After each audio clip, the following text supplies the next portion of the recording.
C'est ce passage de flamme entre vous et Teddy Riner. Je vais vous laisser commenter ces images parce que c'est assez impressionnant, voire surréaliste. Qu'est-ce qui se passe, David? Vous êtes à la sortie du pont d'ici. Tout simplement, il m'empêche d'avancer. Ce qui était prévu, c'était qu'on continue sur 30 mètres, on tournait à gauche et on rentrait dans l'enceinte privée de Canal, où là le passage devait se faire, où Teddy m'attend d'ailleurs à ce moment-là, et les autorités chinoises ne veulent pas nous laisser passer. Alors que en face, de l'autre côté, vous avez la police française, ainsi que les organisateurs, notamment de la mairie de Paris. Voilà, on voit un policier qui dit attention, on leur explique, t'inquiète pas, ne t'énerve pas. Et le monsieur en noir, c'est le chinois qui décide de tout sur la flamme. Qui sont ces personnes, David, en bleu là pour En bleu, c'est les protecteurs de la flamme, c'est les gens du Bocoq, des Chinois qui sont là. D'accord, donc là il y a vraiment incompréhension. Total. Alors que tout était prévu.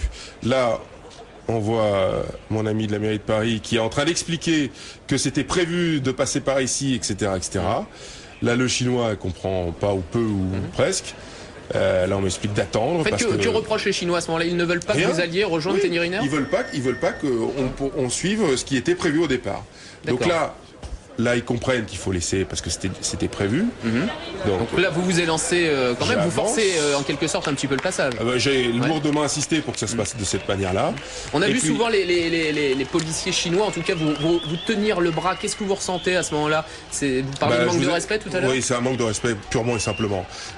Ces gens-là auraient dû savoir à qui ils avaient affaire. Je veux dire, et puis voilà. Et là, il essaye de me l'éteindre une première fois. Je le repousse. Je lui dis mais vous ne l'éteignez pas, l'éteignez pas. Ils veulent me l'éteindre. Et ils veulent pas que j'avance sur le... Et là, c'est là qu'ils vous tiennent le bras à plusieurs reprises. Plusieurs reprises. Et là on voit que ça vous agace. Ah oui, il faut plus qu'ils me touchent là parce que c'est fini. Je suis au paroxysme un peu de la patience. Et Teddy va s'avancer intelligemment. Voilà. Et là, je vais en profiter. Je vais en profiter pour faire ce qui était prévu. C'est simplement le rejoindre et puis aller sur le podium. Là, on devait faire l'échange de la flamme. Et là, vous vous dites, enfin, on va y arriver. Voilà, enfin, on va y arriver. Et je me dis, là, on a gagné. Mais c'est déjà extraordinaire qu'on soit là tous les deux. Il faut quand même savoir et juste répéter que des athlètes n'ont pas pu porter la flamme. Aucun. Marie-Josée Pérec, vous le disiez Marie-Jo, par exemple, et d'autres. Donc là, vous arrivez finalement sur le petit podium prévu pour le passage de témoins. Et il faut une molette pour ouvrir le gaz sur la torche de Teddy. Le chinois ne l'ouvre pas, donc on peut pas se passer la flamme, parce que le gaz ne sort pas de la torche de Teddy. D'accord, donc là il va y avoir un moment de flottement finalement assez long. Qu'est-ce que vous vous dites avec Teddy là? Je me dis je sais pas ce qu'ils attendent encore une fois. Il était prévu qu'on reste 2 ou 3 minutes pour faire quelques photos, montrer les choses, etc., etc. Pour vous soulever un peu la flamme, voilà, vous êtes contents, vous êtes tous les deux en tout cas soulagés un petit peu. On va faire le passage. Vous souriez quand même, c'est pour les photos pour l'instant. Oui, puis j'ai pas de raison de ne pas sourire. On est quand même arrivé à voilà la scène finalement qui est absolument surréaliste. Voilà la grande marque de respect. Voilà comment on éteint la flamme d'un relayeur qui a été champion olympique, etc. Et peut-être un relayeur qui, j'espère, sera champion olympique. Et alors qu'est-ce que vous dites là? Et on nous laisse en plan et ils s'en vont. Regardez la belle marque de respect. Et ils s'en vont, ils nous laissent en plan. Et il se passe plus rien. C'est-à-dire qu'à ce moment-là, la flamme olympique n'existe plus, quoi. Non, la flamme olympique a été rompue. Voilà, donc ils s'en vont avec les policiers français qui sont... Donc là, à ce moment-là, si on prend pas la décision, je dis à Teddy, bon attends, on va y aller, on va aller récupérer le truc.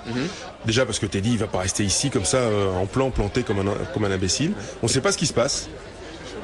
Là, on vous entend à un moment donné, David Douillet, vous dites merci les Chinois. Peut-être.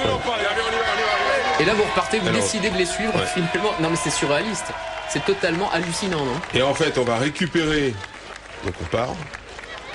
Et l'idée, c'est de récupérer le convoi. Et finalement, vous allez le récupérer? On va le récupérer.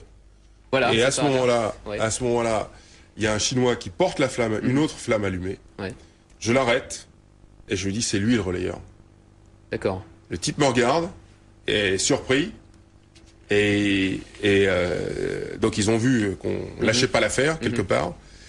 Et là, il y a le type qui m'avait éteint la flamme, qui allume celle de Teddy. Il passe le flambeau et Teddy peut partir faire son relais.